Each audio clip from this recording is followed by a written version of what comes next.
மாண்புமிகு பேரவைத் தலைவர் அவர்களே,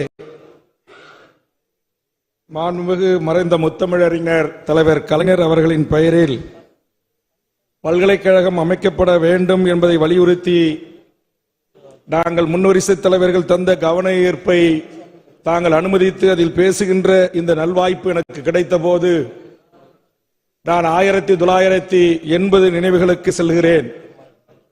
எனது சொந்த ஊரில் என் உறவினர் பண்டூட்டியார் அவர்கள் ஒன்றுபட்ட திராவிட இயக்கங்களில் பணியாற்றிய போது நானும் திராவிட முன்னேற்ற கழகத்தின் பள்ளி மாணவனாக அந்த நிகழ்வை கண்டுகளித்து அதற்கு பிறகு என்னுடைய உறவினர் டாக்டர் நந்தகோபாலகிருஷ்ணன் அவர்களும் குறிஞ்சிப்பாடி ஒன்றிய செயலாளர் கணேசமூர்த்தி அவர்களும் அன்றைய மாவட்ட கழகத்தின் செயலாளர் நெல்லிக்குப்பம் கிருஷ்ணமூர்த்தி அவர்களும் அன்றைய மாவட்டத்தினுடைய வேங்கையின் மைந்தன் முட்டம் கிருஷ்ணமூர்த்தி அவர்களும் விருதை MS அவர்களும் அருகாமை மாவட்டத்தின் பேராசிரியராக இருந்து அரசியல் கட்சியில் பணியாற்றிய அண்ணன் பொன்முடி அவர்களையும் நினைத்து பார்க்கிற இந்த வேளையில் என் குடும்பம் திராவிட முன்னேற்ற கழகத்தில் பண்டூட்டியார் பிரிந்த போது நாங்கள் பட்ட துன்பங்கள் துயரங்கள் என்னை கண்ணீரில் வர வைக்கின்றன.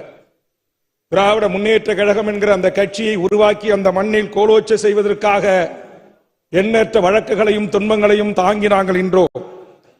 திராவிட முன்னேற்ற கழகத்தின் ஒன்றிய இளைஞணி அமைப்பாளராக இருந்த என் உடன் பிறந்த சகோதரன் அரசியல் ரீதியான வழக்கில் ஆயுள் தண்டனையை பெற்றார். அப்படி பெற்று அவரை காப்பாற்றுவதற்கான முயற்சிக்கு நான் சென்னை அண்ணா அறிவாலயம் வந்தபோது அது கட்டுகின்ற பணியும் கலைஞர் திருமண மண்டபம் கட்டுகின்ற பணியும் நடந்தேறியது. அப்போது எனது உறவினர் மாசிலாமணி அவர்கள் திராவிட முன்னேற்ற கழகம் என்கிற மாபெரும் இயக்கத்திற்காக அவர் ஒரு கொலை வழக்கை சந்தித்து சிறையிலிருந்து தலைவர் கலைஞர் மீட்டு தலைவர் கலைஞர் அவர்களை அங்கீகரிக்க வேண்டும் என்பதற்காக அவருக்கு அண்ணா அறிவாலயத்தின் மேலாளர் பதவியை தந்தார். அந்த அறையிலும் அண்ணா அறிவாலயத்திலையும் தங்கி சில காலம் நான் பணியாற்றிவேன் என்கிற அடையில் தலைவர் கலைஞர் அவர்களும் நம்முடைய டாக்டர் ஏழனவர் தந்தையும் இன்னும் சில ஆளுமைகளும் நடைபயிற்சிக்கு வருகின்ற போது ஒரு மாணவர் பருவத்திலிருந்து தலைவர் கலைஞரின் கரம் பிடித்தவன். எனக்கு இங்கு கண்களில் நீர் சொரிகிறது. அதற்கு காரணம் இந்த முத்தமிழறிஞர் கலைஞர் அவர்கள் இன்றைக்கு தமிழுக்கு எண்ணற்ற மிகப்பெரிய பங்களிப்பை ஆற்றியிருக்கிறார். வள்ளுவர் கோட்டம், வள்ளுவர் சிலை, பூம்புகார் கண்ணகி கோட்டம் என்று தமிழ் சமூகத்திற்கு செம்மொழி அந்தஸ்து, இன்றைக்கு கணினி தமிழுக்கான பல்கலைக்கழகம், எல்லாவற்றிற்கும் மேலாக உழைக்கும் விவசாய குடிகளாக இருந்து ஒரு காலத்தில் மன்னர் பரம்பரையாக ஆண்ட பரம்பரையாக இருந்த ஒரு சமூகம் பிற்காலத்தில் விவசாய குடிகளாக இருந்து கல்வி வேலைவாய்ப்பு உரிமை பெற முடியாது இருந்த சமூகம் அதற்கான உரிமை போரை நடத்திய போது 21 உயிர்களை பலி கொடுத்த போது தலைவர் கலைஞர் அவர்கள் ஆட்சிக்கு வந்த பிறகுதான் அந்த சமூக தலைவர்களை அழைத்து மருத்துவர் ராமதாஸ் ஐயா அவர்கள் தலைமையில் 108 சாதிகளுக்கான கல்வி வேலைவாய்ப்பு உரிமை என்கிற இடஒதுக்கீட்டு உரிமையை MBC என்கிற ஒரு இனத்தை உருவாக்கி தந்தார்.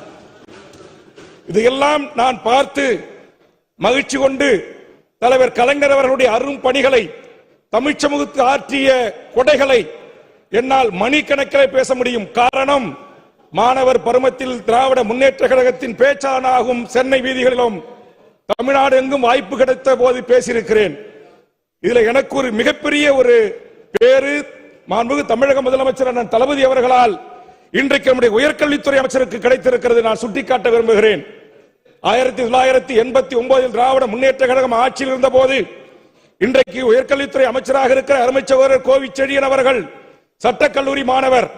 அவரோடு நானும் அவருடைய விடுதலை ஒன்றாக தங்கி மாசிலாமனுடைய பரிந்துரையோடு தலைவர் கலைஞருக்கு சென்று அன்றைய அமைச்சர்கள் இருந்த மூத்த அமைச்சர்கள் அத்தனை பேரையும் பேரவைத் தலைவரை உள்ளடக்கி கலைஞரின் தம்பிகள் என்று ஒரு நூலை தொகுப்பதற்காக இருவரும் சென்று அவரிடத்திலே அணிந்துரை வாங்கி சென்ற போது அன்றைக்கு மாணவர் பருவத்தில் இருந்த கோவிச்செழியன் தலைவர் கலைஞர் அவர்களால் தளபதி அவர்களால் 3வது முறை சட்டப்பேரவை உறுப்பினராக ஒரு ஒடுக்கப்பட்ட தாழ்த்தப்பட்ட சமூகத்தில் பிறந்தவனை உயர்த்தி இதுல என்ன மிகப்பெரிய பெருமனா பல பல்கலைக்கழகங்களை கொடுத்தவர். நான் கேட்டேன், கொள்கை முடிவெடுங்கள் தலைவர் அவர்களே, தமிழ்நாட்டின் பாட்டாளி மக்கள் கட்சி மத்தியில் உங்கள் தயவால் மத்திய அமைச்சரை பெற்றோம், அந்த பதவியை பயன்படுத்தி மாவட்டத்துக்கு ஒரு மருத்துவக் கல்லூரி என்கிற கான்செப்டை உருவாக்கினோம். வரும் செய்கிறார்கள் பேசுங்க, வேல்முருகன் பேசுங்க. அருள்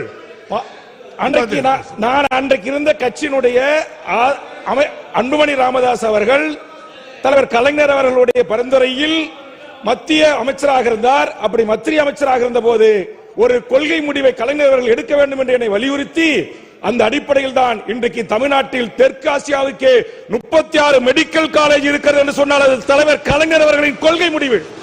மாண்புமிகு சுகாதாரத்துறை அமைச்சர் நேற்று அதை பதிவு செய்தார். இந்த வரலாற்று பக்கங்களில் அடிகோலிட்டவன் என்ற வரியை சொல்லுகிறேன். அதே போன்று கலைக்கல்லூரி இல்ல, பாலிடெக்னிக் இல்ல, ஐடி இல்ல, முந்திரி காடுகள் தான் இருக்குது. உயர்கல்வித்துறை அமைச்சராக இருக்கிற அண்ணன் பொன்முடியிடத்தில் கேட்டேன். தலைவர் கலைஞர் அவர்கள் கவலைப்படாத வேல்முருகா என்று கடலூருக்கு வருகை தந்து அரசு விழாவிலேயே என்னை வைத்துக் கொண்டு முதல் அரசு பொறியியல் கல்லூரியை பண்ருட்டியில் அறிவித்து தமிழ்நாடு முழுவதும் 20 அண்ணா பல்கலைக்கழகங்கள் இருப்பதற்கு காரணமாக இருந்தார் முத்தமிழறிஞர் கலைஞர் அவர்கள். ஆக எனக்கு திராவிட முன்னேற்ற கழக குடும்பத்தோடும் தலைவர் கலைஞருடைய கோபாலபுரம் இல்லமும் தலைமைச் செயலகமும் எந்த நேரத்திலும் நேரம் கேட்டு நான் பார்த்ததில்லை. என்னை எந்த அதிகாரிகளும் நேரம் கேட்டு தடுத்ததில்லை. அந்த அளவுக்கு உரிமையோடு இந்த இயக்கத்தின் தலைவர்களை சண்டையிட்டு தான் என் உரிமையை நான் பெறுவேன். அதற்கான இடைவெளியை தந்தார். நான் தலைவர் கலைஞர் முதலமைச்சராக இருந்து அம்மையார் அவர்கள் எதிர்க்கட்சி தலைவராக இருந்து அதிமுக உறுப்பினர்கள் அனைவரும் அன்றைக்கு பேரவைத் தலைவராக நீக்கிய பிறகு உள்ளே வர முடியாத ஒரு சூழலில் ஒற்றை மனிதராக இருந்த அம்மையார் ஜெயலலிதா அவர்களுக்கும் எனக்கும் 1-to-1 வாக்குவாதம் ஏற்பட்டது. 45 நிமிடம் என்னை பேச அனுமதித்து நான் பேசி முடித்த பிறகு என்னை அழைத்து தலைவர் கலைஞர் அவர்கள், நீ வேல்முருகன் இல்லை தூள்முருகன் என்று என் நெத்தியில் முத்தமிட்ட அந்த மகத்தான தலைவன், அப்படியேப்பட்ட அந்த மகத்தான தலைவன் பெயரில் இன்றைக்கு இந்த பல்கலைக்கழகம் அமைய வேண்டும் என்று முன்வரிசை தலைவர்களால் வேண்டுகோள் வைக்கப்பட்டு அந்த தலைவன் பல பல்கலைக்கழகங்களை உருவாக்கியவன், பல்வேறு தலைவர்களை உருவாக்கியவன். அந்த தலைவனுடைய ஒரு உறுப்பினராக இருந்து, ஒரு சீடராக இருந்து, பேச்சாளராக இருந்து படிப்படியாக முன்னேறிய என் அருமை நண்பன் கோவிச்செழியன் அந்த தலைவன் பெயரால் அமையப்படுகின்ற பல்கலைக்கழகத்திற்கு அந்த கோப்புகளிலே கையெழுத்து போடுகிற அரசியல் அதிகாரத்தை தந்த அந்த தலைவனை எண்ணுகிறேன். அந்த தலைவனின் தலை புதல்வன் நம்முடைய தமிழகத்தின் முதலமைச்சர் அவர்கள் தான் அந்த பதவி அவருக்கு தந்திருக்கிறார். எனக்கு உண்மையிலே இங்கே முதலமைச்சர் கூட அன்றைக்கு என்னை குறித்து ஒரு வார்த்தை சொன்னார், வருத்தம் தான். அதை திரும்ப பெறுவார் என்று எதிர்பார்த்தேன். ஆனா அந்த ஆதங்கம் எங்கள் தலைவர் ஜி.கே. மணி பெயரை சொன்ன உடனே ஒரு கருத்தை சொன்ன அண்ணன் வேலு உடனே நீக்கிவிட்டார். ஆனா ஒரு 40 ஆண்டு காலத்திற்கு மேல் திராவிட முன்னேற்ற கழகமாக உடைத்து எண்ணற்ற வழக்குகள் சிறைகள் அனுபவத்தை அளித்த பாரம்பரியத்தில் வந்த வேல்முருகன், அப்படிப்பட்ட வேல்முருகனை நான் அமைச்சர்களை எல்லாம் சந்திக்கின்ற போது, துணை முதலமைச்சர் அமைச்சர்கள் எல்லாம் சந்திக்கின்ற போது உரிமையோடு தான் பேசுவேன். அந்த உரிமையின் தளபதி நேத்தி கூட எனக்கு கொடுத்திருந்தாங்க. அறைக்கு போன எல்லா உயர்துறை செயலாளர் சீஃப் செக்ரட்டரி இருந்தாங்க. மனதிறந்த வெள்ளம் பேர் ஒரு 10 நிமிஷம் சிஎம் பேசினாங்க. யாரும் ஒன்னும் சொல்லல, தளபதியும் ஒன்னும் சொல்லல. ஆனா ஏழன மட்டும் சொன்னாரு, கொஞ்சம் வேகத்தை மட்டும் குறைச்சா போதுன்னாரு.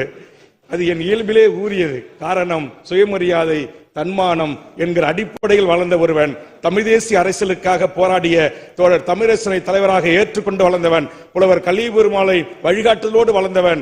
அப்படிப்பட்ட புலவர் கலியபெருமாளுக்கும் தியாகுக்கும் தூக்கு தண்டனை விதித்த போது அந்த தமிழ் தேசிய தலைவர்களின் தூக்கு கயிறை அறுத்தறிந்த தலைவன் தலைவர் கலைஞர் என்பதை இந்த நேரத்திலே நான் பதிவு செய்து, அந்த மகத்தான தலைவன் பெயரில் இந்த பல்கலைக்கழகம் அமைகிறது. எனக்கு என்னன்னா, தலைமை கூட ஒரு நாள் சொன்னார், ஞாபகம் இருக்கான்னு தெரியல, நீ என் கூட இருந்தீங்கன்னா வேற அப்படின்னாரு, அப்ப தலைவர் இருக்கும் போது. ஆனா அப்ப இன்னைக்கு அரசியல் ரீதியா கூட நான் கூட எங்க வேங்கியது மதினே சொல்லுவேன், நீங்க லா காலேஜில் படிக்கும் போது எங்கள் குடும்பம் திமுகவின் ஒன்றிய செயலாளர் பெரியப்பா சிவபிரகாசம், என் அண்ணன் ஒன்றிய இளைஞணி அமைப்பாளர் கோவிச்செழியன் அவர்களுக்கு தெரியும், தயாளமூர்த்தி மாவட்ட அமைப்பாளர். ஆக அந்த உரிமையோடு தான் இங்கே அமைச்சர்களாக இருக்கின்ற இடத்திலே நான் இந்த கட்சிக்கு உழைத்திருக்கிறேன், தியாகம் செய்திருக்கிறேன். எனக்கு கல்லூரி கொடுங்கள் என்று என் பொன்முடி அண்ணனிடம் சண்டையிடுவேன், வேலு அண்ணனிடையே நான் சண்டையிடுவேன். தமிழ் என்று பிரச்சனை அவர் சொல்வார், நான் 84 உனக்கு முன்னாடி நான் தமிழுக்காக, மொழிக்காக, புலிகளுக்காக பேசியிருக்கிறேன் என்பார். அப்படி போட்டி கொண்டு எங்கள் நேரு அண்ணனில் ஒரு நாளை கண்ணீர் விட்டு கூட சொன்னேன். முதலமைச்சர் இல்லத்திலே 1 மணி நேரம் அப்படியே என்னை பேச விட்டு அமைதி காத்தார்கள் முதலமைச்சர் குடும்பம். அந்த அளவுக்கு என் நாதகங்களை அங்கீகரித்த தலைமைகள் திராவிட முன்னேற்ற கழகத்தில் தலைவர் கலைஞர் இருந்தார். உதயசூரியன் பார்க்கிறார், முதல் எம்எல்ஏ அவரை போய் பேட்டி எடுத்தேன்.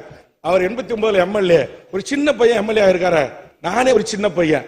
அந்த அளவுக்கு திராவிட முன்னேற்ற கழகத்தில் 2 கலந்து வந்து 89 பாமக தொடங்கிய பிறகு பாட்டாளி மக்கள் கட்சியில் 2ஆம் கட்ட தலைவராக இருந்து இன்றைக்கும் திமுக தலைவர் கலைஞர் அவர்கள் உயிரோடு இருந்து என்னை வழிநடத்துவது போல் இந்த அவையில் நான் உணர்கிறேன். அந்த வகையில் அந்த வரலாற்று சிறப்புமிக்க மகத்தான சமூக நீதி காவலர்கள் மாணவர் பருவத்தில் எனக்கு பொறுப்பளித்த அண்ணன் துரைமுருகனையும் இந்த நேரத்திலே நான் நினைத்து அவர் கரம் பிடித்து வளர்ந்தவன். இவ்வளவு நேரம் 10 நிமிஷம் தடையில்லாத கொடுத்த பேரவைத் தலைவருக்கும் நன்றி சொல்லி, தலைவர் கலைஞர் அவர்களுடைய பல்கலைக்கழகத்தை மிகச்சிறந்த தமிழ் சமூகத்துக்கு பங்காற்றிய தமிழ் சமூகத்திற்கான ஒரு தலைமையிடமாக சென்னையில் அவருடைய பல்கலைக்கழகம் அமைய வேண்டும் என்று வாய்ப்புக்கு நன்றி கூறி நிறைவு செய்கிறேன். நன்றி, வணக்கம்.